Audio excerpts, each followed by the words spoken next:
Number 10. Magic. Ilyana Rasputina is Colossus's younger sister. She originally joined the X-Men with some basic teleportation powers. At a young age she was kidnapped and taken to Limbo by Belasco.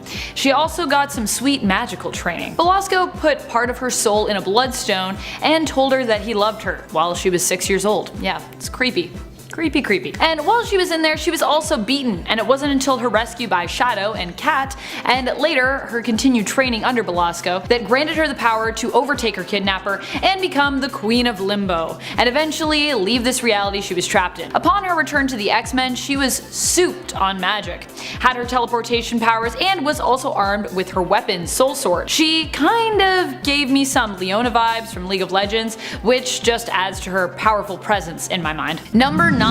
Colossus. That's right, Magic's big bro, Pyotr Rasputin, is also on this list. Given the codename Colossus, after agreeing to attend Professor Xavier's School for Gifted Youngsters, he is able to change his skin to armor at will. His armor is durable, strong, and almost impenetrable. To give you an idea of just how tough Colossus is, I will point you to a moment where he took on the Juggernaut. Yeah, that's right. While his armored skin is susceptible to damage from adamantium and vibranium, his armor is otherwise impenetrable. And you all saw how much of a beating he took in the first Deadpool movie when he took on Angel. Oddly enough, the Deadpool version of Colossus is more accurate than the X-Men film version of him. I guess we'll see if Colossus gets to remain as overpowered and Russian in the MCU. But hopefully we will be safe from American Colossus, cause that's a version that maybe needs to be stopped. Number 8. Archangel. One of the original founding members of the X-Men, Archangel, also known as Warren Worthington III, was first introduced in X-Men comics in the first issue of X-Men Volume 1, although at the time he went by the name Angel. This X-Men was born with actual wings, though his parents apparently did not notice the markings on his back that would lead to him growing wings later, and for the most part, he lived a normal life, somehow concealing his wings. Odd, right? At an early age, he became a vigilante hero, adopting the name Angel, and after joining the X-Men later changed his name to Archangel. Doesn't sound like he needs to be stopped, right? Well, think again. During the X-Factor series, he received a devastatingly overpowered upgrade when he became one of Apocalypse's Horsemen. He grew biometallic wings that were retractable, razor sharp, and could fire neurotoxin feather darts. Ouch. Don't worry though, Archangel was stopped, in a sense, reverting to his former self after his biometallic wings molted. Yeah, because apparently metal feathers also molt. I don't know, who knew? Number 7. Storm. One of the most unique X-Men in terms of her origin story, Storm, also known as Aurora Monroe, was worshipped as a goddess when her powers first emerged, in contrast to most of her fellow X-Men who were, spurned for their abilities. While most of what we see in the comics and animated and live-action adaptations is Storm's abilities to influence only localized weather, when prompted, her powers can be as dramatic as her accent in the X-Men film series from the 2000s. Storm suffers from some intense claustrophobia stemming from childhood trauma, and it is this fear that has prompted her full potential to be unleashed. Look at X-Men Volume 1 Issue 147, where Aurora creates a severe storm that encompasses the whole Earth, threatening all of humanity, and being likened in the issue to the Phoenix. Adding Storm's powers into the mix in a world that is already suffering dramatically from global warming is next level risky. The world definitely doesn't need any more large scale natural disasters, thank you very much. Number 6.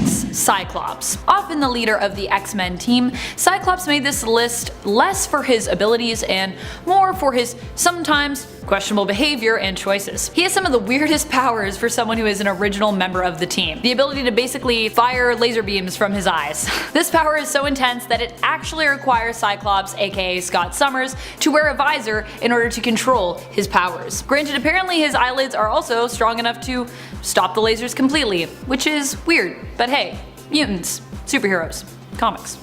Moving past this ability, which can be very dangerous when left uncontrolled in and of itself, we also have to deal with the moral dilemmas created by some of Scott's actions. In Avengers vs. X-Men, his actions led to the return of the Phoenix Force and death of Charles Xavier by his own hand, after becoming full-on obsessed with the power of the Phoenix. Cyclops also tends to be loyal to his beliefs to a fault.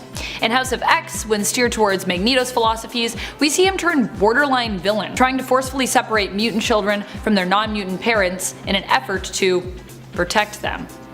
Number 5. Hope Summers, not biologically related to Scott Summers. She's actually adopted into the Summers and Gray family. Hope has the potential to actually be the strongest X-Men out there, the most OP. She can duplicate other mutants' powers just by being near them. Similar to Rogue, but she doesn't actually need to make physical contact, and she doesn't drain them of life energy or their own powers while duplicating. However, it still makes her a formidable foe for any mutant. She can also take on a seemingly unlimited number of powers at a time. So if you team her up with a huge X-Men team, she would be pretty unstoppable. Combine this with the fact that she was raised by the badass Cable, and you have a next level X-Men on your hands. Not only this, but the Phoenix Force has always been fond of Hope. When Hope and the Phoenix Force merged, she became the White Phoenix, the only person who appeared to be able to not be driven mad by the Phoenix's power. And she was the only one strong enough to dispel its energy with the help of Scarlet Witch. That isn't overpowered.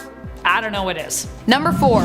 Wolverine. Is there such a thing as too much Wolverine? I'd like to say no, but at this point I'm starting to think there just might be. Wolverine is now seen as probably one of the most popular X-Men and superheroes of all time. He has even held Avenger status, making everyone obsess over the thought of perhaps getting to see him join the MCU in the Avengers Infinity War Endgame post-credits, which sadly for Wolverine fans did not happen. Wolverine, aka James Howlett, or better known as just Logan, boasts of a mutation involving retractable bone claws and regenerative healing abilities. After having adamantium added to his skeleton, he became even more powerful. He has had more thrown at him than most superheroes, and as a result, we have seen his powers expanded in the comics. He's also known to age slowly, one of the few characters where we actually address this issue of, like never seeming to age. At one point, he was even considered immortal, having a pact with Azrael, the Angel of Death, that if he could beat him in a fight after dying, he would get to be resurrected. In Old Man Logan, when he's actually considered to be weaker, he still manages to battle an alternate version of the Hulk. Granted, Logan really only needs to be stopped if you feel like you've had too much of him.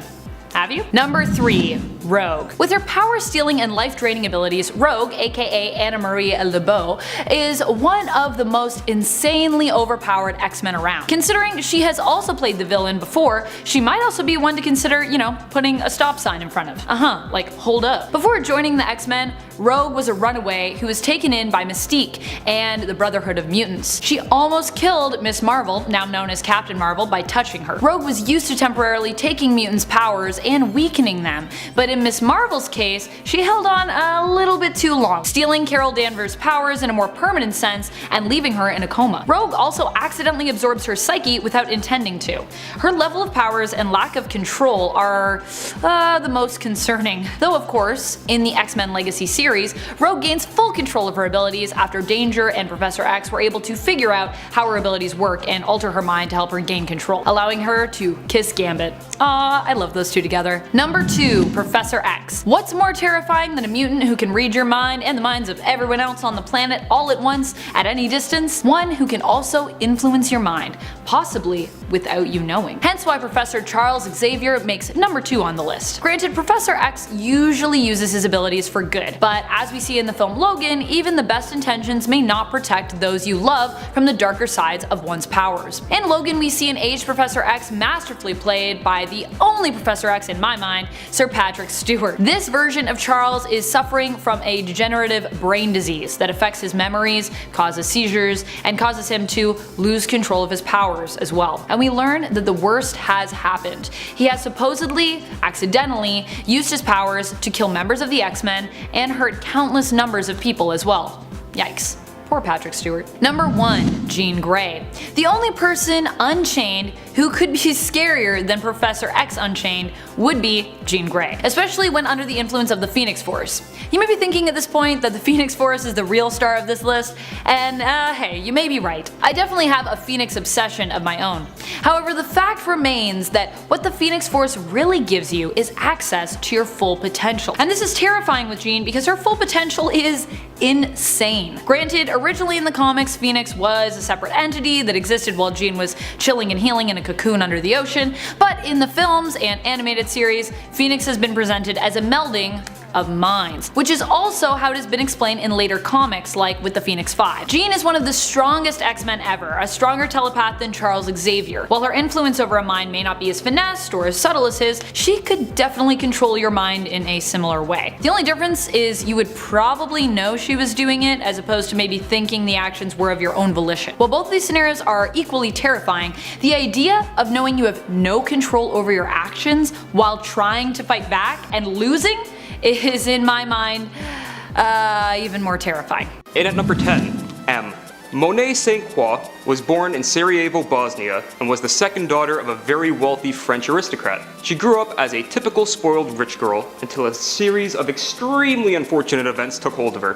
First, her mother died mysteriously, just out of the blue. Then, her brother Marius turned out to be a mutant who practiced black magic and transformed her into a mute, red-skinned creature called Penance. And then, she was banished to another dimension with no real way home. Oh yeah, this also happened over the course of a few days. So fast forward a little bit through crazy 90s X-Men storytelling, and Monet is back on Earth, no longer a red-skinned creature, and her mutant powers have fully manifested. What are these powers, you may ask? Well, superhuman strength, speed, agility, dexterity, reflexes, coordination, balance, vision, hearing, endurance, a genius level intellect, accelerated healing factor, supersonic flight, telekinesis, telepathy, and the ability to see mutant auras. This whole thing just kind of feels like the writers couldn't agree on one specific power, so instead of just picking one, they just threw them all on the desk and picked all of them. She was a member of Magneto's Uncanny X-Men from 2016 to 2017, which was essentially a mutant Black Ops hit squad. A perfect place for this jack of all trades. In at number 9, Age of Apocalypse Magneto. Let's get this out of the way immediately. Age of Apocalypse is weird, really weird. For some reason, it's regarded as one of the best alternate timeline stories ever, but have you ever actually read the entire run? Because I did, and it's 90s as and that's not a good thing. But one of the best things to come out of this alternate timeline story is Eric Lehnsherr, aka Magneto, aka founder and leader of the X-Men. Yeah, that's right. Let me explain how we got here. So do you remember Legion from part 1 of this list? Well, one time, he decided it would be a great idea to go back in time and murder Magneto in order to get rid of the X-Men's greatest foe before he even became a threat. Things didn't really go to plan because Legion ended up killing his dad, Xavier, and erased himself along with his entire timeline from history. See? 90s as f***. In a world without Professor X, Apocalypse rose to power, and Magneto had to create his own X-Men to oppose him. Years of living as a rebel and constantly on the run from Apocalypse's armies molded this Magneto into one of the biggest badasses Marvel has ever seen. He eventually takes on Apocalypse in a one-on-one duel to the death, and rips Apocalypse in half using the iron in Apocalypse's blood. 90s as f***. In at number 8, Polaris. Lorna Dane is the daughter of Magneto, and with great power comes great magnetism. Much like her father, Polaris has the power of electromagnetic manipulation, and is just as powerful as her dad in many regards, but one moment in particular made her one of the most OP mutants of all time. During the Last Days part of the 2015 Secret Wars storyline, the Ultimate Universe's Earth was on a collision course with the 616 Universe's Earth. If they collided, both would be destroyed, killing all life on both universes. So it was up to Polaris and Magneto to team up and use their powers to hold both Earths apart from one another while fighting Sentinels. If this version of Polaris shows up in the MCU, who can stop her? In at number 7, Namor. The King of Atlantis is in fact not just a merman, but he's also a mutant. The first mutant in fact, if you want to believe the title of his 2010 solo run. Namor, the Submariner, is an Atlantean human mutant hybrid, and has all the powers of an Atlantean. Aquatic adaptation, hydrokinesis, telepathic control over marine life, but he also has his mutant abilities of super speed, strength, flight, agility, and mild invulnerability. And the cherry on top, his lifespan is far longer than that of regular humans, and has been in the prime of his life for the last 100 years or so. With all these things combined, Namor has been a force to be reckoned with in Marvel Comics since his inception, and has gone toe to toe with some of Marvel's biggest villains, and lived to tell the tale. There was also that one time where he joined Thanos' cabal, murdered countless heroes from alternate Earths with his bare hands, but he doesn't really like to talk about that. In at 6, Ava Bell. Ava Bell, aka Tempest, was one of Cyclops' X-Men revolutionaries during a time in comics where nobody really knew what they wanted to do with the X-Men. Was Cyclops a good guy? Was he the new Magneto? Nobody knew. It was weird, but What wasn't weird was how awesome Tempest was. Tempest is able to manipulate time within bubbles. She could just make them out of thin air. In short, she can create a time bubble, and then time within said bubble can be manipulated at her command. Everything outside the bubble moves normally, while everything inside the bubble can be slowed down to a standstill for exactly 60 seconds. Once, under extreme stress, she time traveled to the year 2099, trained with the Sorcerer Supreme, and then came back to the current timeline with a far greater understanding of her powers. Her powers are pretty ridiculous if you ask me. And at number 5, Cable. Many of you pointed out that the last list was essentially a Summers family reunion, which you weren't wrong, but there was one really important Summers boy missing, and that was Cable. Nathan Summers is one of the most powerful mutants in existence when left unchecked. He's the biological son of Cyclops and Madeline Pryor, a clone of Jean Grey. If you've seen Deadpool 2, then you've only gotten a small glimpse of what Cable is actually capable of. Cable's powers are telepathy and telekinesis, but they're severely handicapped by his techno-organic virus in his body. He has to use the majority of his awesome power just to keep it contained to one side of his body. If he didn't do this, he'd die. However, there was one time in particular where Cable was able to cut loose and use all his power. In the series Cable and Deadpool, Cable once held an entire island in the air with one hand, fought the X-Men and the Silver Surfer with his other hand. I'd like to see Josh Brolin pull that one off in Deadpool 3. And at number 4, Triage. Christopher Muse is another of Cyclops' aforementioned X-Men revolutionaries, and his powers are pretty ridiculous. In short, he can heal people just by touching them. Well, it seems simple enough, right? Well, it gets a little more complicated the more you look into what he's doing over time. Initially, Triage is only able to heal things like broken bones, cuts, bruises. However, later on in the comics, he becomes so powerful that he can actually bring the recently deceased back to life. He even managed to bring himself back to life after being stabbed in the neck by Wolverine and Mystique's alternate universe son. Yeah, that was a thing that happened. And at number 3, Matthew Malloy. This guy had a very brief appearance in the comics, but oh, what an appearance. Matthew Malloy witnessed the death of his wife during the Skrull invasion of Earth, and was left horribly traumatized by the event, as anyone would. Years later, he met up with his former sister-in-law, and this reminder of his former life was the breaking point for his psyche. His mutant powers emerged and vaporized everything around him, including said former sister-in-law. S.H.I.E.L.D. shows up to detain him, he blows up S.H.I.E.L.D. X-Men shows up to talk him down, they get blown up, and Matthew rewrites the laws of physics and reassembles himself. When he goes to the X-Mansion to ask for help, he accidentally kills more X-Men. The only way they were able to stop this guy was by going back in time and preventing his parents from ever meeting. If that's not powerful, I don't know what is. And at number 2, Colossus Juggernaut.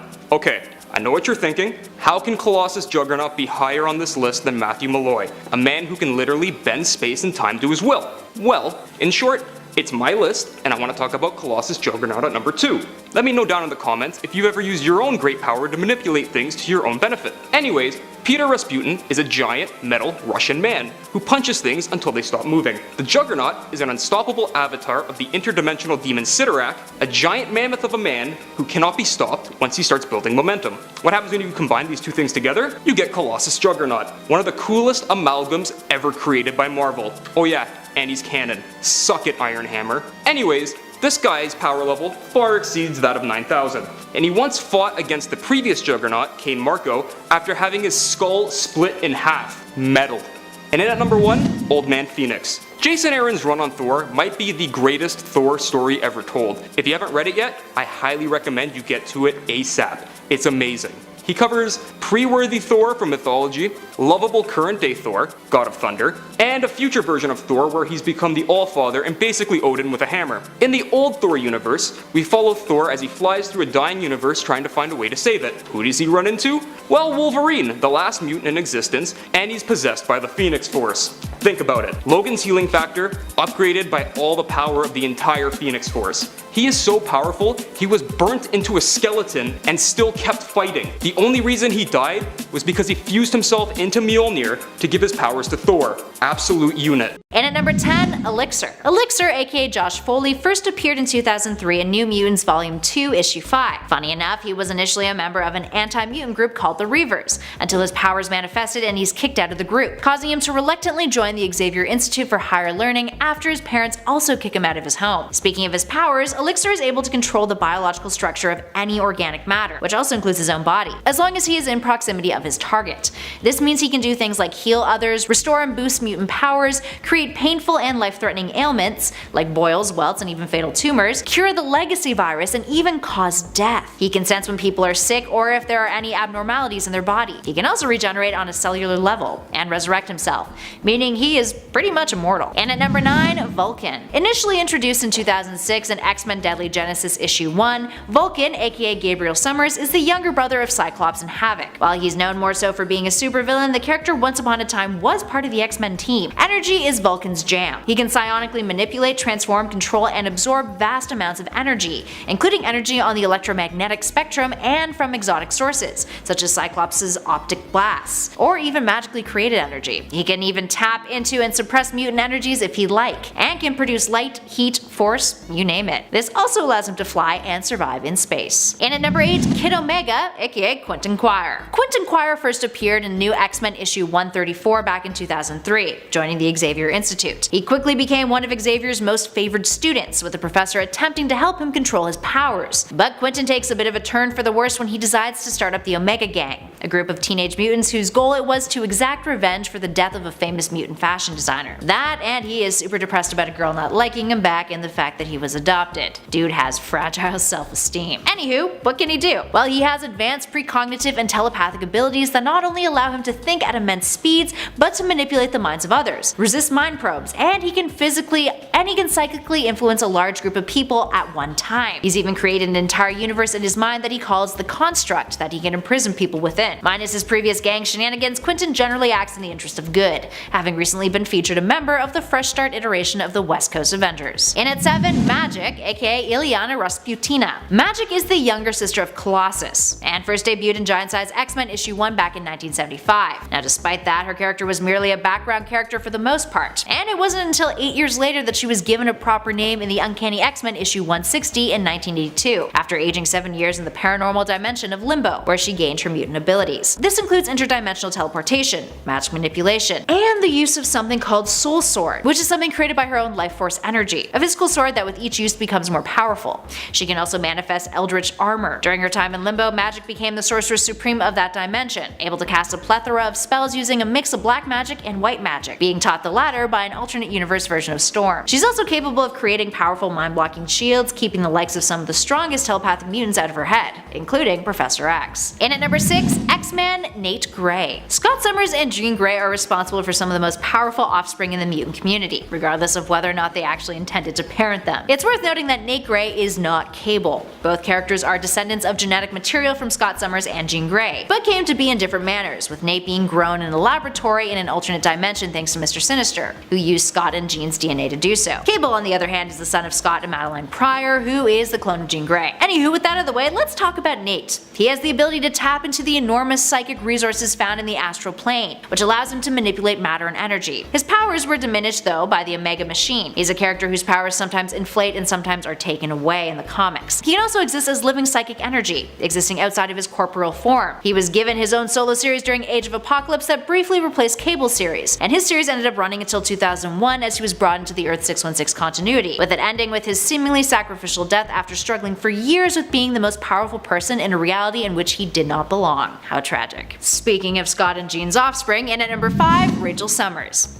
Rachel Summers was created by Chris Claremont and John Byrne, first appearing in the Uncanny X-Men issue 141 back in 1981. But she didn't become Rachel Summers until after her debut, thanks to retcons. Gotta love a retcon. From an alternate future, she's the daughter of Cyclops and Jean Grey, the sister of Nate Gray, and a half-sister of Cable's. And she's hella strong. Not only has she had the Phoenix Force's abilities, she's also an empath, telepathic, telekinetic, and can astral project. She has limited time manipulation abilities too, and her telekinesis abilities can remotely manipulate matter, including on a subatomic level. And at number 4, Legion, aka David Haller. Legion, also known as David Charles Haller, is the son of Professor Charles Xavier. He traveled 20 years into the past in order to kill Magneto before his father's nemesis had the chance to amass power. But before he could, he ended up killing his father instead, which caused the Age of Apocalypse timeline to occur. Legion is often depicted as an anti-hero, and is known for his severe dissociative identity disorder, which formed after his mutant powers manifested during a terrorist attack in which he ended up absorbing the mind of the terrorist leader into his own. Because of his trauma, parts of David's personality splinter, each controlling a different aspect of his powers. Speaking of powers, why is he so strong aside from his parentage? Well, he can reality warp, he can shapeshift, he can manipulate matter and is capable of transmutation. He can manipulate energy, he's telepathic, telekinetic, he can teleport, and of course, he can time travel. But because of his severe dissociative identity disorder in later story arcs, he's often sedated or hospitalized. Reed Richards, Madison Jeffries, and Dr. Nemesis would later create something called a neutral switchboard wristband that would help him control his multiple personalities and better manage his powers. And in X-Men Legacy, he ended up erasing himself from existence altogether, but even that didn't fully work out for him. Poor Legion. And at number 3, Hope Summers. Hope Summers first appeared in X-Men issue 205 in 2007 as part of the X-Men Messiah Complex storyline. After Decimation, a story event in which Scarlet Witch used her powers to turn all of the mutants into regular depowered humans, Hope was the first mutant to be born, which starts a hunt for the character. She's saved by Cable, who names her after her adopted mother who looked after the child with him, and Summers technically being Cable's last name. Hope is a vessel of the Phoenix Force and has unspecified limits when it comes to physically manipulating and mimicking the powers of other mutants. So yeah, in the scope of things that could be super deadly later on down the line when mutant characters have been established in the MCU. Hope's mimicry abilities allow her to use those mutant powers at their utmost capacity, but because of this she is potentially incredibly dangerous to people and the environment around her due to the massive amounts of power levels that she generates. Talk about a walking bomb. And at number 2, Jean Grey. Let's be honest here, Jean Grey is 100% going to be added to the MCU. It's almost inevitable. But the chances that we'll be seeing the Phoenix Force flexing its OP-ness on the big screen are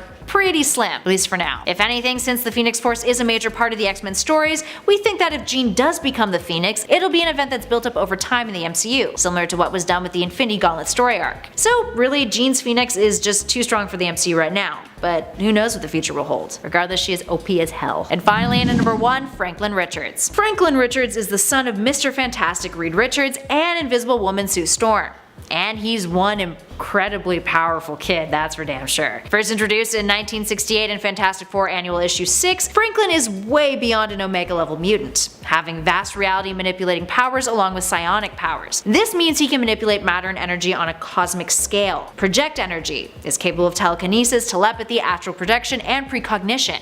He can teleport, and these two things are great, he's immortal, and can create pocket universes. The kid can create his own damn universes. Celestials consider him to be on par with them, and his powers only increase the older he gets. So yeah, I'm sure we'd all love to see what Marvel Studios would do with a character like that. And to be fair, we're sure Franklin Richards is far from being up on the silver screen. The MCU still needs to establish his parents first. And some people have theorized that that won't happen until after Phase 5, so long way to go, friends. Long way to go. And at number 10, Angel of Earth 311. This version of Angel, known as Werner, appears on Earth 311, the Marvel 1602 universe in which all of the Marvel characters exist in the year 1602. Mutants are referred to as witch breed, and the Catholic Church considers them to be devil worshippers, hunting them down. Generally, if a witch breed could pass as a human, the Inquisitor Enrique, the alternate of Magneto on this Earth, would let them survive, with the intention of having them join his Brotherhood of those who will inherit the Earth. That is actually the name of his brotherhood. Werner had special garments that his mother had made him that hid his wings, but eventually he was found out and fled. The Inquisition, though, threatened that if he did not return, they would kill his mother. So he obeyed, yet they killed her anyway. He was tied up in chains, set to be burned at the stake. That's where the frightful part of his story ends, luckily, with him eventually being rescued and saved from death by the equivalents of Jean Grey, Cyclops, and Iceman. Speaking of Cyclops, though, in at number 9, Cyclops of Earth 200524. This version of Cyclops is gross rather than scary. Hailing from Earth 200524 from the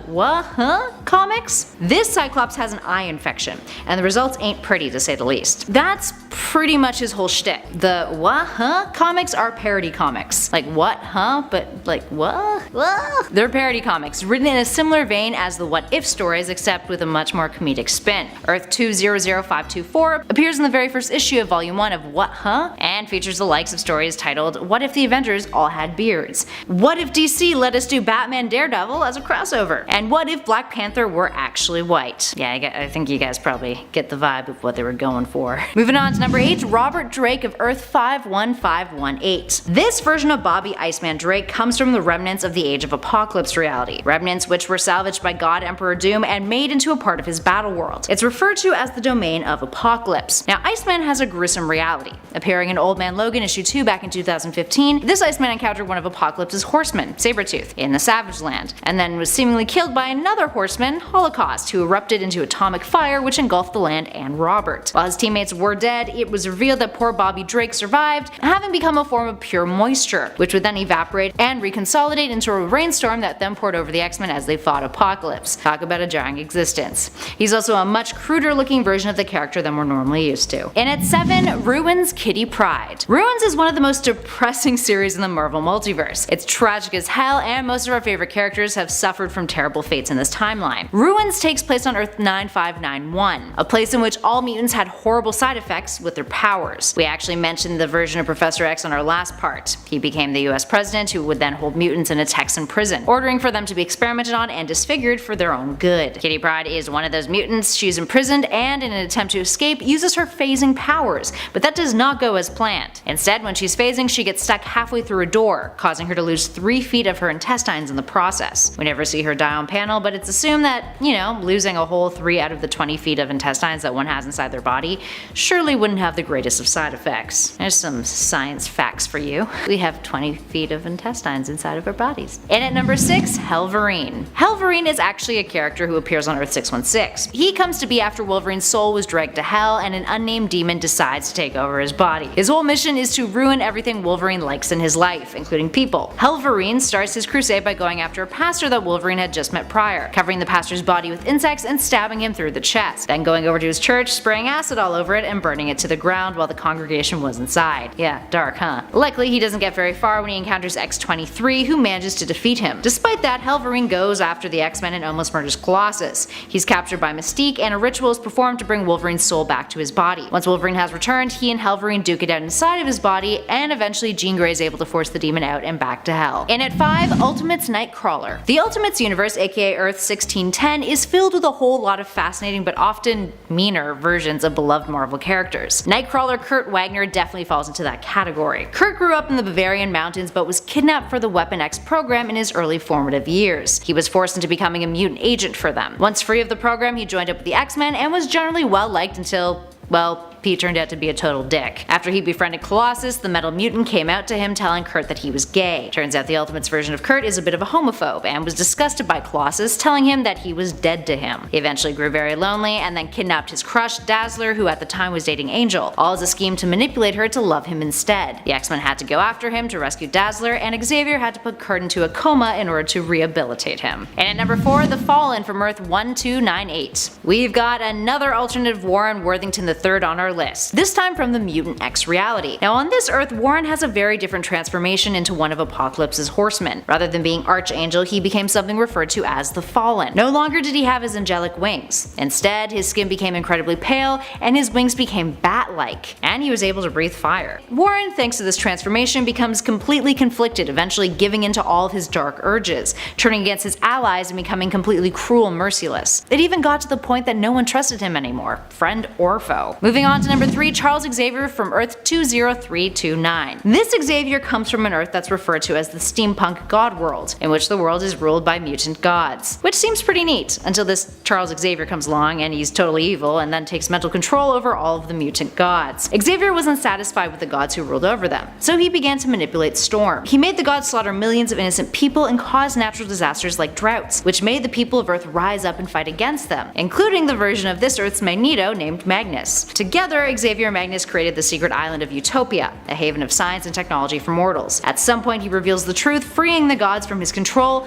but later would be killed by Magnus because of it. And at number 2, Nazi X-Men. Here we have an Earth, Earth 597, in which the X-Men are Nazis, all thanks to the Nazis winning World War II. They subsequently took over the world. The X-Men here are called the Reichmen, and consist of Banshee, Storm, Havoc, Psylocke, and Rogue. It is an Earth that appears in Excalibur Weird War 3, Volume 1, Issue 1 from 1990, where the Nazi universe begins to slip into the 616 universe. The Excalibur team end up having to fight against them along with Herr Xavier, a German version of Professor X who resembles Joseph Mengele, one of the real-life Nazi scientists who was known for his cruel experiments on Jewish prisoners in Holocaust camps. Xavier creates mutants through horrible genetic experiments, including the Reichmen, so fits the bill. And finally, in at number 1, Sublime Beast. This version of Hank McCoy comes from Earth 15104, and he's a drug addict, among other things. From the mind of Grant Morrison, this alternate reality is from the writer's Here Comes Tomorrow story arc, in which we get to see a glimpse of a future timeline version of the X-Men. It's a post-apocalyptic world in which Scott Summers has abandoned his role as the leader of the X-Men, leaving Hank to take over,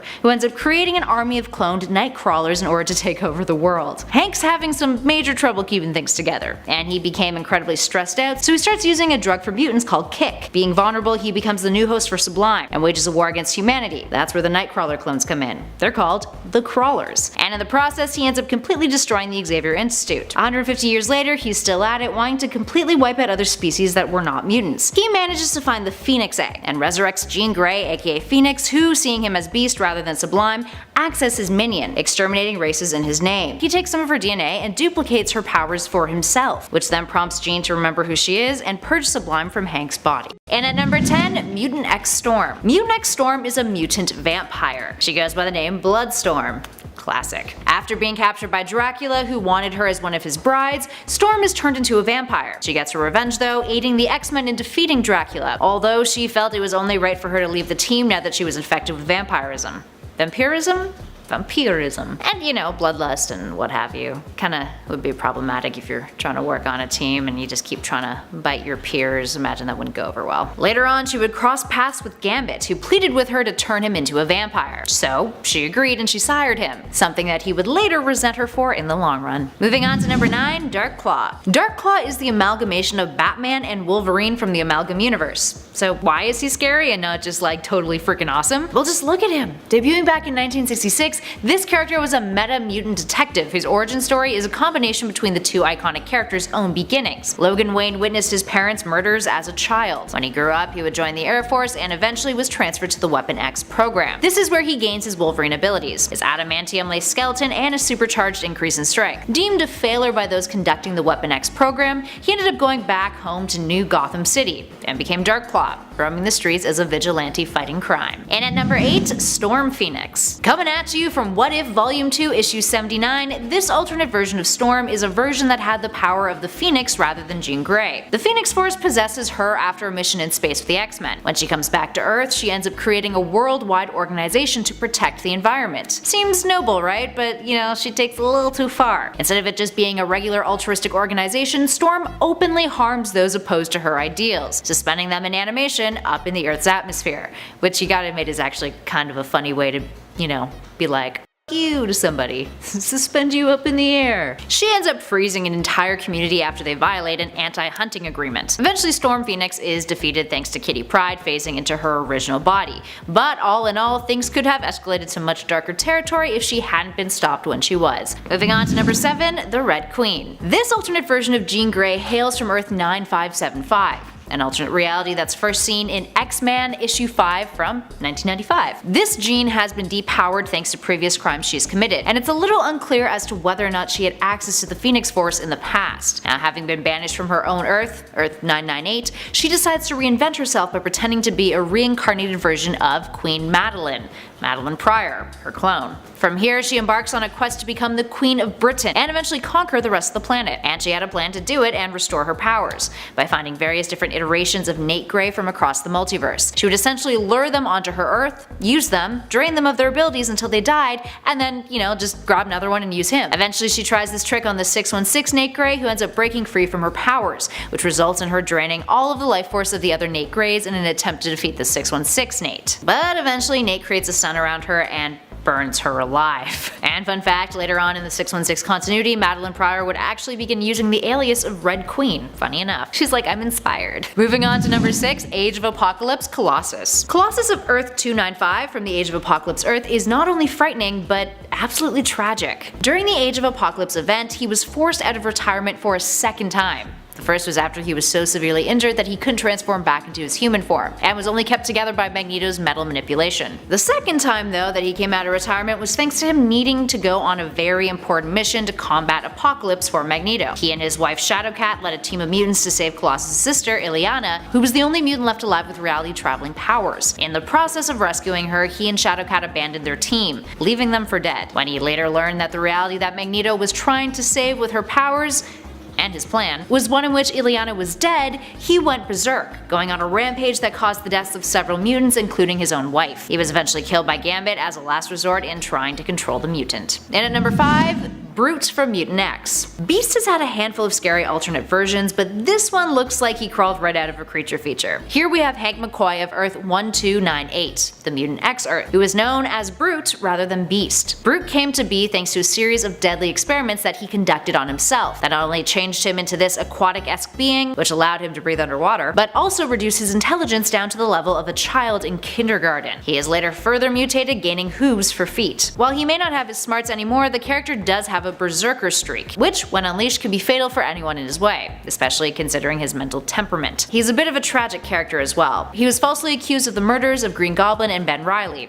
and was executed for it. And at number 4, New Sun Gambit. From Earth 9921, we have this insanely powerful and terrifying version of Gambit known as New Sun. New Sun has control of kinetic energy on a molecular level. This means he can turn any object's potential energy into kinetic energy, which in turn makes it explosive. And it's a power without much limitations. He doesn't need to make physical contact with an object to do so, and can even do it to living beings, including humans. His total kinetic control can also stop motion, and he can simulate other kinds of energy with it, manipulating whatever kinetic energy is present in order to simulate energies like infrared energy, all by molecular agitation. In addition to that, dude can transform himself into an energy wave, which allows him to travel through space and into other dimensions. Plus, he's also killed his reality's Phoenix, which is no easy feat. He dies in Gambit Volume 3, Issue 23 when he's impaled and then explodes, which also causes his world to explode in the process. And at number 3, X-Men Forever Storm. The X-Men Forever Storm is also known as Perfect Storm and resides on Earth 161. She's a clone of the original Storm who was created in order to restore the powers of heroes who are trapped on Genosha. But the clone became unstable, rapidly aged, and during an incident with the Shadow King absorbed the darker, less friendly aspects of his personality, to say the least. She ended up becoming malevolent and ambushed the X-Men team during a mission. She would then kill Wolverine and betray the team entirely, fleeing to Wakanda to seek out T'Challa's protection. T'Challa, who had previously been in a relationship with the regular Storm,